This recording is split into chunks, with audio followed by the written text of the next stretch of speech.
October 4వ తేదీన auto డ్రైవర్ల సేవలో పథకాన్ని ముఖ్యమంత్రి చంద్రబాబు ప్రారంభిస్తారు.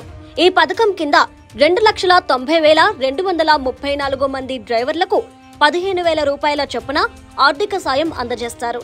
ఏదైనా కారణాల వల్ల లబ్ధిదారుల జాబితాలో అర్హులైన వారి పేరు లేకపోతే సమస్యను పరిష్కరించి జాబితాలో చేరుస్తామని సీఎం హామీ ఇచ్చారు.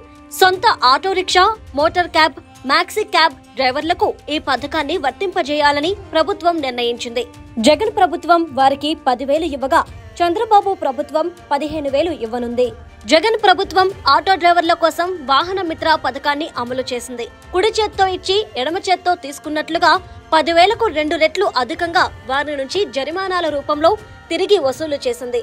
ఆనాటి పరిస్థితిపై ఆటో డ్రైవర్లు ఆవేదన వ్యక్తం చేసేవారు. అటువంటి పరిస్థితి రానివ్వనని చంద్రబాబు స్పష్టం చేశారు. నాడు చెప్పాం, నేడు చేసి చూపుతున్నాం. ఆటో డ్రైవర్ల సేవలో పేరుతో ప్రతి ఏడాది వారికి 15,000 ఇస్తామన్నారు. ఈ పథకం కింద బీసీలు 1.62 లక్షలు, ఎస్సీలు 71,000, ఎస్టీలు 14,000, కాపులు 26,000, రెడ్లు 7,000, ఈబీసీలు 4,000, మైనార్టీలు 4,000, కమ్మ 3,000, క్షత్రియులు 520, బ్రాహ్మణులు 363 మంది, ఆర్యవైశ్యులు 121 మంది లబ్ధి పొందుతున్నారు.